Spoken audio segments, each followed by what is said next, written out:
Hello दोस्तों, आज module 2 है, उसका चैप्टर नंबर भी 2 है। तो आज हम पढ़ेंगे हमारे आसपास के द्रव्य। द्रव्य मतलब लिक्विड। लिक्विड क्या होता है? तो द्रव्य क्या है?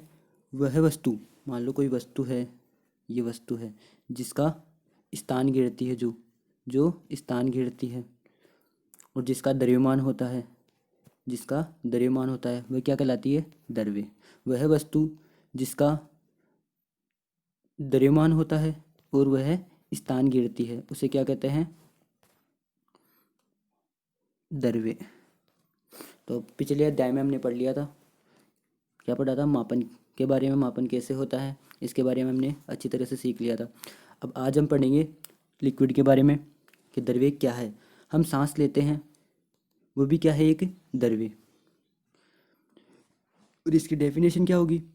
प्रत्येक वस्तु जो स्थान घेरती है और जिसका द्रव्यमान होता है, द्रव्यमान मतलब भार, वेट,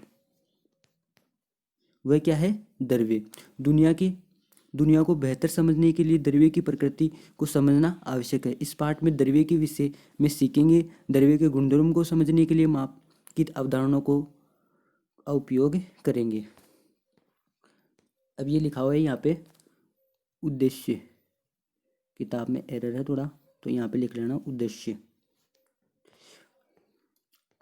इस पाठ को पूरा करने के पश्चात आप ये सीख लोगे द्रव्य क्या है, द्रव्य की अवस्थाएं, द्रव्य की अवस्थाओं पर दाब, ताप का प्रभाव, एक द्रव्य का तत्व यौगिक या मिश्रण के रूप में वर्गीकरण कर सकेंगे, समांगी विषमांगी मिश्रण, विलयन विलायक को विलय पदार्थों को परिभाषित कर सकेंगे, एक विलयन की प्रतिशत संरचना की गणना कर सकेंगे, निलंबन के गुणधर्मों को और उपयोग कर सकेंगे, मिश्रण को पृथक और पदार्थों को शुद्ध करने की विधियों का वर्णन कर सकेंगे इस चैप्टर को पढ़ने के बाद।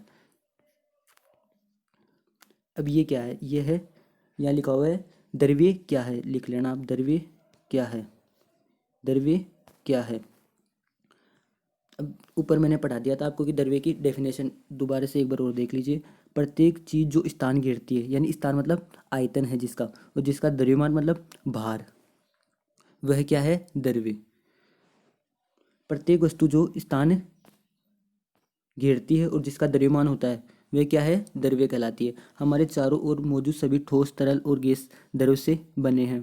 हमारे चारों ओर मौजूद सभी ठोस, तरल और गैस किससे बने हैं? द्रव्य से बने हैं। वैज्ञानिकों का विश्वास है कि द्रव्य छोटे छोटे कणों से मिलकर बना है। अब इन कणों को हम देख नहीं सकते, परंतु द्रव्यों को हम देख सकते हैं। उदाहरण के लिए एक पुस्तक आप देख सकते हैं, एक हैंडसेट, लकड़ी का टुकड़ा, पैड, थैला। सोचकर आप इन सभी दैनिक प्रयोग की वस्तुओं को उपयोग उदाहरण से बता सकते हैं।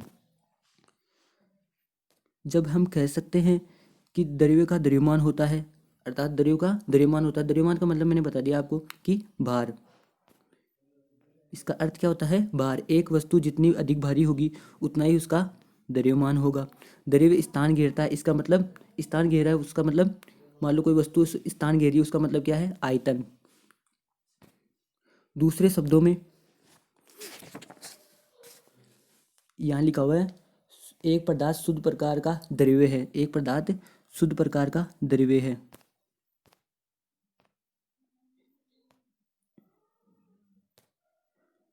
यहाँ लिख लेना आप, इस डॉट डॉट काले अक्षरों में, ये किताब में रहते हैं, यहाँ लिख लेना एक पदार्थ शुद्ध प्रकार का द्रव्य है जिसके जिसके घटक एक प्रकार के हैं। एक पदार्थ शुद्ध प्रकार का द्रव्य है जिसके घटक एक प्रकार के हैं, जैसे लोहा, जल, सोना, कपूर, एल्यूमीनियम, ऑक्सीजन पदार्थों के उदाहरण हैं। सभी पदार्थ द्रव्य, परंतु द्रव्य के सभी स्वरूप पदार्थ नहीं है।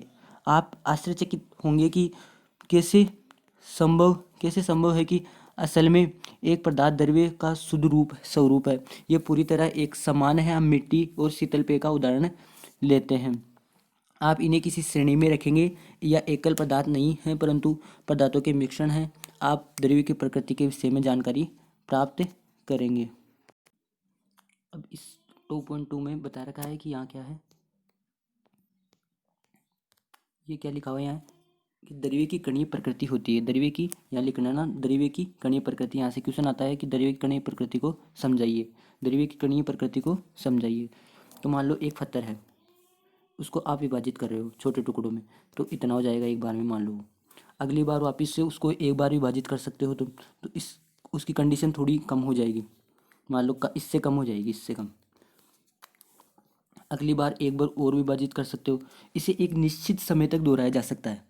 आगे इस वो पत्थर का टुकड़ा है, उसे आगे नहीं दोहराया जा सकता। यही इस कणीय प्रकृति में बताया गया है। अब थोड़ा सा पढ़ लीजिए।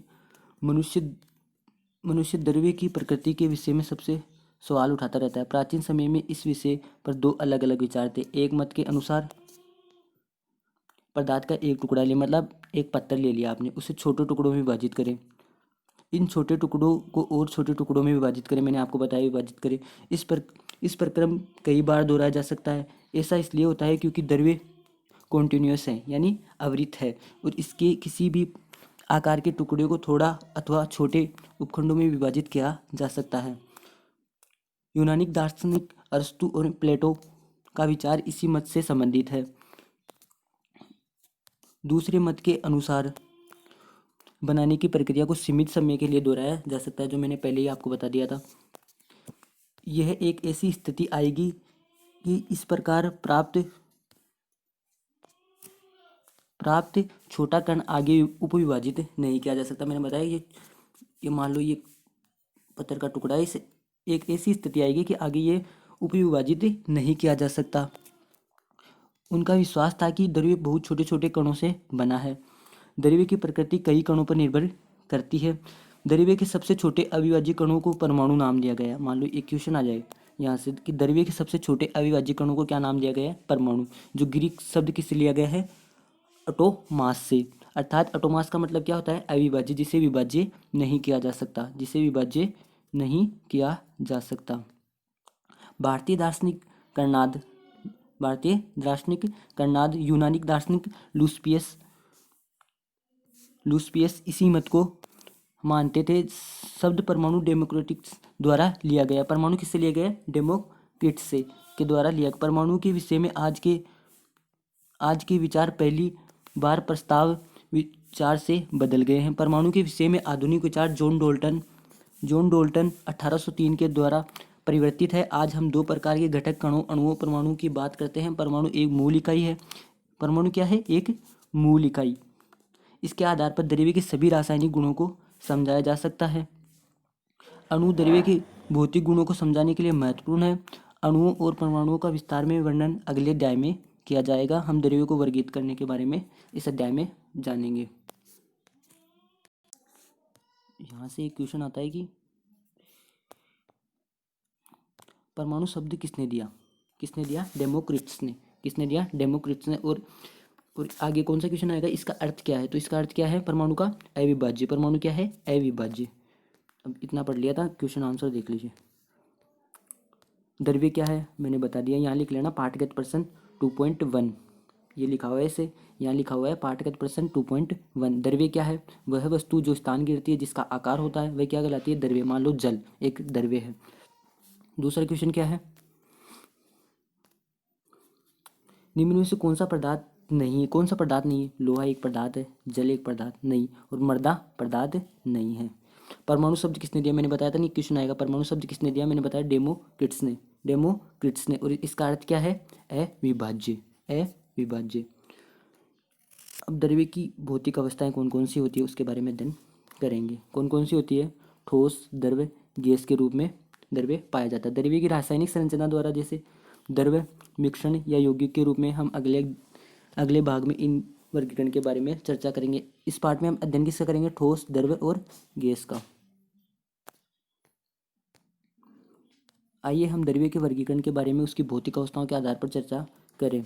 द्रव्य आमतौर पर तीन अवस्थाओं, जैसे कितनी अवस्थाएं? क्वेश्चन आएगा द्रव्य कितनी अवस्थाओं में पाया जाता है? ठोस, द्रव और गैस। ये क्वेश्चन याद रखना। द्रव्य कितनी अवस्थाओं में पाया जाता है? ठोस, द्रव और गैस, तीन अवस्थाओं में। द्रव्य की तीनों अवस्थाओं के अलग अलग गुण हैं।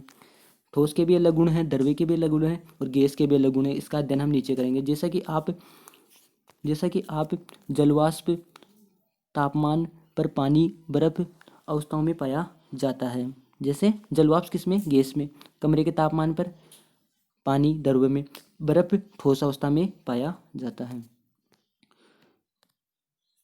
द्रव्य की विभिन्न अवस्थाओं के विशिष्ट गुण उनके अंतराणुक बल पर निर्भर करते हैं। अंतराणुक बल दो हाइड्रोजन परमाणुओं के मध्य लगने वाले बल को अंतराणुक बल कहते हैं। द्रव्य की विभिन्न अवस्थाओं के विशिष्ट गुण उनके अंतराणुक बल पर निर्भर होते हैं। अंतराणुक बल मतलब दो घटक है, दो घटकों के बीच का बल, उसे क्या कहते हैं, अंतराणुक बल। अणुओं को एक साथ रखने की कोशिश करता है। कौन सा बल करता है, अंतराणुक बल। अणुओं को एक साथ रखने की कोशिश करता है। मान लो दो कण है, उनको एक साथ रखने की कोशिश कौन कर रहा है, यह बल। कौन सा बल, अंतराणुक बल। एक पदार्थ किसी विशेष परिस्थिति में ठोस, द्रव्य या गैस अवस्था में होगा। उसके अणुओं की अन्योन्य क्रिया की ऊर्जा तापीय ऊर्जा के बीच होने वाले अंतर पर निर्भर करती है। तापीय ऊष्मीय ऊर्जा अंतराणुक बल से अधिक होती है। तापीय या ऊष्मीय ऊर्जा किससे अधिक होती है, अंतराणुक बल से अधिक होती है। अंतराणुक बल क्या होता है, दो घटकों के बीच का बल, अवस्था से दूसरे में परिवर्तित कर सकती है। अतः द्रव्य की एक विशेष अवस्था अंतराणुक बल और तापीय ऊर्जा जो मूल रूप से तापमान पर आधारित होती है, दोनों पर ही निर्भर करती है। द्रव्य की हर अवस्था के कुछ विशिष्ट गुण होते हैं, हम उन पर अध्ययन करेंगे। इसमें क्या याद रखना है, अंतराणुक बल क्या है, दो अणुओं के बीच का बल, और ये किससे, एक पदार्थ विशेष परिस्थिति में ठोस या गैस अवस्था में अन्योन्य क्रिया की ऊर्जा और तापीय ऊर्जा के बीच होने वाले पर निर्भर करता है। ये याद रखना बस आपको। अब क्या आ गया, यहाँ लिखा हुआ है ठोस, यहाँ लिख लेना ठोस। ये ठोस के ऐसे क्वेश्चन आएगा, ठोस यहाँ लिखा हुआ है 2.3.1 में, यहाँ लिखा हुआ है बी है ना, या इसे लिखा हुआ है यहाँ पे ठोस। ठोस के अब गुण पढ़ेंगे हम, क्या पढ़ेंगे, गुण। ठोस क्या होता है, बर्फ एक ठोस है, उसके बारे में अध्ययन करेंगे। हम असंख्य ठोस वस्तुओं से घिरे हैं। लकड़ी का एक टुकड़ा, पत्थर, पेंसिल, कलम और कंप्यूटर सभी ठोस के उदाहरण हैं। ठोस के उदाहरण कौन से, एग्जाम में आ जाए, ठोस के चार उदाहरण बताइए। पत्थर, पेंसिल, कलम, कंप्यूटर सभी ठोस के उदाहरण हैं। ठोस का आकार आकृति निश्चित होती है। पहली बात, गुण में कौन सी पहली बात, आकार एवं आकृति निश्चित होते हैं और ये स्वयं नहीं बदलते। पहला गुण में आ जाए, मान लो चार गुण लिखिए, तो पहला गुण कौन से क्या, ठोस का आकार और आकृति निश्चित होती है और ये स्वयं नहीं बदलते। किसके द्वारा, बाह्य बल, यानी जोर लगा के बाह्य बल के द्वारा ठोस का आकार बदल सकते हैं। उदाहरण के लिए धातु के दो टुकड़ों में काट सकते हैं या हथौड़े के द्वारा उसकी आकृति बदल सकते हैं। धातु को हम दो टुकड़ों में काट सकते हैं या उसे हथौड़े की सहायता से उसकी आकृति बदल सकते हैं। क्या आप किसी तरीके से ठोस की आकृति बदल सकते हैं, हाँ, पीटने पर पत्थर को खींच कर तार बना सकते हैं, ये सत्य बात है। ये ठोस ऐसा होता है, द्रव्य और गैस तीनों के आपको डायग्राम याद रखना है कि ऐसे मान लो ठोस के गुण लिखो, तो ठोस के चार गुण मैंने आपको बता दिया कौन कौन से। पहला ये, ठोस के का आकार आकृति निश्चित होती है और ये स्वयं नहीं बदलते। उनको बाह्य बल के द्वारा ठोस का आकार बदल सकते हैं। और देख लो दो चार गुण, ठोस के घटक कण एक दूसरे के बहुत निकट होते हैं। देख लो, एक दूसरे के बहुत निकट होते हैं, इसमें निकट है ना, एक दूसरे के कण एकदम बहुत निकट होते हैं, जबकि द्रव्य के अलग अलग हैं और गैस के तो बहुत ज़्यादा दूर है। घटक और कणों के मध्य परबल अंतराणुक बल होता है। ये याद रखना कि इनके मध्य कौन सा बल होता है, परबल अंतराणुक बल। कौन सा बल होता है, परबल अंतराणुक बल, जिसके कारण ठोस में अणुओं की स्थितियां निश्चित होती हैं। स्थितियां मतलब पास पास स्थितियां एक निश्चित होती है कि अलग अलग नहीं होती गैस के कणों की, जैसे कोई कहाँ है कोई कहाँ। इस कारण ठोस कैसे होते हैं, कठोर और दृढ़ होते हैं। मान लो ऐसे क्वेश्चन आ जाए कि ठोस कठोर एवं दृढ़ क्यों होते हैं, तो इनके मध्य कौन सी स्थिति पाई जाती है, परबल अंतराणुक बल, जिसके कारण ये ठोस अणु में स्थितियां इनकी निश्चित होती है और इसी कारण ये ठोस एवं कठोर होते हैं। ठोस को संपीड़ित नहीं किया जा सकता। यदि ठोस को के अणुओं को परमाणु बलपूर्वक अधिक पास पाए जाते हैं तो इनके बीच अंतराणुक बल आकर्षण के से विकर्षण बन जाता है। जब एक ठोस गर्म किया जाता है तो उसके कणों की तापीय ऊर्जा में वृद्धि होती है, जिसके परिणाम में ठोस का द्रव रूपांतरण होता है। जिस ताप पर ठोस द्रव में बदलता है उसे गलनांक कहते हैं। यह डेफिनेशन आपको याद रखनी है। जिस ताप पर ठोस द्रव में बदलता है उसे क्या कहते हैं, गलनांक। गलनांक क्या है, मेल्टिंग पॉइंट। मेल्टिंग पॉइंट क्या है, जिस मान लो कोई ठोस है, ये जिस ताप पर द्रव में बदल रहा है, जिस ताप पर ये द्रव में बदल रहा है उसे क्या कहते हैं, गलनांक। गलनांक कहते हैं। दूसरा क्या है, यहाँ लिखा हुआ है द्रव्य। यहाँ क्या लिखा हुआ है? द्रव्य। अब द्रव्य के गुणों के बारे में पढ़ लीजिए। द्रव्य के 4 गुण बताइए, ऐसे एग्जाम में क्वेश्चन आएगा उदाहरण सहित, तो आपको बता देना। द्रव्य क्या है? मैंने बताया पानी एक द्रव्य है। सरसों का तेल, मिट्टी का तेल द्रव्य के अन्य उदाहरण है। क्या आप कुछ और उदाहरण के बारे में सोच सकते हैं? द्रव्य का आयतन निश्चित होता है, ये बात आपको याद रखनी है। द्रव्य का आयतन निश्चित, आयतन मतलब स्थान घेरता है, स्थान घेरता है। मैंने शुरू में बताया आयतन का मतलब स्थान घेरता है, परंतु द्रव्य की आकृति निश्चित नहीं होती। आकृति बिल्कुल भी, मान लो किसी पात्र में आप ले रहे हो, मान लो एक जग में आप द्रव्य को ले रहे हो, तो उसकी आकृति वहाँ अलग होगी। और मान लो किसी थाली में, रोटी खाने वाली थाली में आप द्रव्य को ले रहे हो, तो वहाँ पर वह अपनी आकृति को चेंज कर लेगा, अर्थात द्रव्य की आकृति निश्चित नहीं होती। अपने पात्र का आकार, यह अपने पात्र, मैंने बताया ना, यह अपने पात्र का आकार लेता है। द्रव्य प्रवाह कर सकते हैं, द्रव्य को उड़ेला या फैलाया जा सकता है। क्या आप ठोस को फैला सकते हैं? बिल्कुल नहीं, आप ठोस को बिल्कुल भी नहीं फैला सकते, जबकि द्रव्य को आप फैला सकते हैं। रुकना 5 मिनट। द्रव्य के गुण ठोस गैस के मध्यवर्ती, यानी दोनों के बीच के गुण हैं। किसके? द्रव्य के गुण ठोस और गैस के मध्यवर्ती हैं। द्रव्य के अंतराणुक बल ठोस की तुलना में दुर्बल, परंतु गैसों की तुलना में प्रबल होते हैं। द्रव्य में घटक कणों की स्थिति ठोस की तरह निश्चित नहीं होती, परंतु वे गैसों की तरह गति करने के लिए स्वतंत्र होते हैं। द्रव्य में कौन सा गुण पाया जाता है? अंतराणुक बलों गैसों की तुलना में प्रबल होते हैं। द्रव्य के घटक कण, अणु और परमाणु एक दूसरे से टूटकर अलग हो जाते हैं, दूसरे अणुओं के पास आने पर उनकी आकर्षित होते हैं। यदि डालकर अणुओं को पास लाने का प्रयास किया जाता है तो ठोस की तरह अंतराणु बल प्रतिकर्षी होते हैं। यही कारण है कि द्रव के आयतन पर दाब का कोई खास प्रभाव नहीं पड़ता। ये क्या है? यहाँ क्या लिखा हुआ है? गैस। लास्ट कौन सा बचा है? गैस। तो गैस के बारे में और अध्ययन कर लेते हैं। गैस के कण, आप मैंने डायग्राम में दिखाया था, गैस के कण बहुत ज़्यादा दूर दूर होते हैं, ठोस के बहुत पास पास, जबकि गैस के बहुत ज़्यादा दूर। हम गैसों को नहीं देख सकते, मगर ही हमारे चारों ओर मौजूद है। आप गैस को देख सकते हैं? नहीं, बिल्कुल भी नहीं देख सकते आप गैस को। जब पवन चलती है तब हम वायु की उपस्थिति को महसूस कर सकते हैं, परंतु देख नहीं सकते। चलती हुई हवा को पवन कहते हैं, चलती हुई हवा को पवन कहते हैं, सबको पता है पवन किसे कहते हैं। ये कई गैसों जैसे कि oxygen, nitrogen, argon, carbon dioxide इत्यादि का मिश्रण होती है। कौन? गैस। किसका मिश्रण होती है? ऑक्सीजन, नाइट्रोजन और CO2 का मिश्रण होती है। गैस के एक पात्र के आकार को ध्यान रखे बिना पूरा आयतन घेर लेती है। गैस एक पात्र के आकार का ध्यान रखे हुए पूरे आयतन को घेर लेती है। अणु अंतराणु बल कमजोर होने के कारण इन्हें आसानी से गतिमान रहते हैं। इनके बीच का अंतराणुक बल इनके अणुओं को एक साथ इकट्ठा रखने में असमर्थ है। इनके बीच जो अंतराणुक बल पाया जाता है उनको एक साथ इकट्ठा रखने में असमर्थ है। असमर्थ मतलब यानी वो कोशिश नहीं कर सकता है कि ठोस में जो प्रबल अंतराणुक बल पाया जाता है वो पास रखता है उनको, पर इनमें जो अंतराणुक बल पाया जाता है वो एक साथ इकट्ठा रखने में असमर्थ है। कमजोर आणविक अनियनिक क्रिया के कारण अणु एक दूसरे पर निर्भर रहते हैं, क्योंकि अणु और एक दूसरे से इन्हें दाब लगाकर पास लाया जा सकता है। इन्हें दाब लगाकर पास लाया जा सकता है। इसी कारण गैस पर बहुसंपूर्ण, इन्हें दाब लगाकर पास में लाया जा सकता है। किसे? गैस को। इसी कारण से गैस बहुत संपीड़ित होते हैं। हम गैस का केवल निश्चित सीमा तक संपीड़ित कर सकते हैं, उस सीमा के बाद गैस के अणुओं के बीच प्रतिकर्षण बहुत अधिक हो जाता है। तापमान भी गैस के आयतन को प्रभावित करता है। मान लो तापमान ज़्यादा हो जाए तो आयतन को प्रभावित करता है। तापमान बढ़ने के साथ गैस का आयतन भी बढ़ जाता है। ये बात आपको याद रखनी है कि तापमान बढ़ने के साथ गैस का आयतन भी बढ़ जाता है, अर्थात तापमान और आयतन एक दूसरे के समानुपाती होते हैं। यदि तापमान बढ़ेगा तो आयतन भी बढ़ेगा। उदाहरण के लिए, जब हम एक पात्र को गर्म किया जाता है तो उसमें तेजी से आयतन बढ़ने के साथ विस्फोट होता है। हम भाग्यशाली हैं कि गैस को आसानी से संपीड़ित किया जा सकता है। यदि ऐसा नहीं होता तो हम CNG, जैसा कि आप जानते हैं CNG की full form compress natural gas, यानी संपीड़ित प्राकृतिक गैस। जैसा कि आप जानते हैं कि CNG के वाहनों के लिए एक स्वच्छ ईंधन के रूप में प्रयोग किया जा सकता है। मान लो ये क्वेश्चन आ जाए, CNG की फुल फॉर्म लिखे तो क्या लिखोगे? संपीड़ित प्राकृतिक गैस, यानी कंप्रेस नेचुरल गैस। ये क्वेश्चन आपको याद रखना है।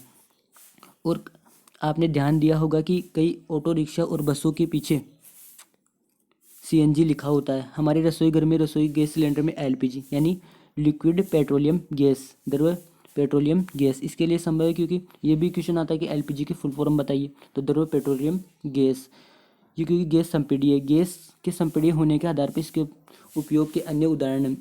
क्या आप कुछ और उदाहरण सोच सकते हैं? अस्पताल में ऑक्सीजन सिलेंडर का है एक और उदाहरण है। किसका है? ऑक्सीजन सिलेंडर एक और उदाहरण है। ये तीनों स्थितियां देख लीजिए आप। ठोस के कण पास पास होते हैं, द्रव्य के कण दूर, गैस के ओर ज़्यादा बल। इनमें पाए जाने वाले अंतराणु बल का ध्यान रखना है आपको। प्रबल अंतराणु बल, आकर्षण बल, और इनमें जो अंतराणु बल पाया जाता है वो इनको पास रखने में असमर्थ होता है। यहाँ लिख लेना, ये क्वेश्चन आएगा कि द्रव्य की अवस्थाओं के गुण लिखिए, यानी ठोस, द्रव्य, गैस के तीनों में से किसी के गुण पूछ सकता है, तो ये गुण आपको बताने हैं एग्जाम में। यहाँ लिख लेना द्रव्य की अवस्था, द्रव्य की अवस्था, यहाँ लिख लेना आयतन, यहाँ लिख लेना घनत्व, यहाँ लिख लेना आकृति, यहाँ लिखा हुआ आकृति, यहाँ लिखा हुआ तरलता, और यहाँ लिखा होता है संपीड्यता। यानी ठोस में आयतन कितना होता है ठोस का? निश्चित। और इसका घनत्व कितना होता है? उच्च। और आकृति निश्चित, ठोस की आकृति निश्चित होती है, आपको पता है। तरलता, ठोस बहते थोड़ी है, बिल्कुल भी नहीं बहते। और इनमें संपीड्यता नगण्य यानी 0 के बराबर होती है। द्रव्य का आयतन मैंने पढ़ाते वक्त बताया था आपकी, निश्चित आयतन होता है ठोस को। और इनका कितना होता है? घनत्व कितना होता है? ठोस की तुलना में कम। किसका? द्रव्य का। और आगे क्या है? आकृति, अनिश्चित आकृति, यानी द्रव्य की अनिश्चित आकृति, पात्र का आकार ले लेते हैं। और तरलता, आसानी से बहते हैं, द्रव तो आसानी से बहेंगे, जल।